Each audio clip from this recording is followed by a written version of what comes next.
আসসালামু আলাইকুম। হ্যালো বন্ধুরা, আজকে আমি রসায়ন রহস্য বিজ্ঞান বাক্স থেকে আরেকটি মজার এক্সপেরিমেন্ট করব। বন্ধুরা, বাবুল ফুলাতে আমাদের অনেক ভালো লাগে, কিন্তু বাবুল যদি বড় হয় তাহলে তো আরো মজা হবে। আমি আজকে দেখাবো বড় বাবুল কিভাবে ফুলাতে হয়। এর জন্য আমার লাগবে ডিশওয়াশ, গ্লিসারিন, বিকার, চামচ, ড্রপার আর একটি কেচি। এবার আমি ডিশওয়াশ, 1 ড্রপার, গ্লিসারিন, 2 ড্রপার বিকারে ভালোভাবে মিশাবো।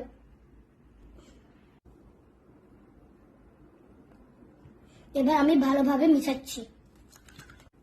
এবার আমার বাবুল ফুলানোর আসল জিনিস তৈরি। এবার ড্রপারটি এই সাইড দিয়ে কেটে নিব। এভাবে কেটে নিয়েছি। পেটটি কাটা অংশতে দিব, অংশে ফু দিব।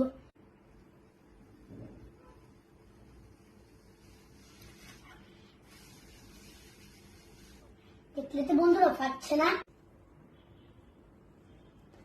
দেখলে তো বন্ধুরা বেশি উঠেছে, পাচ্ছিল না।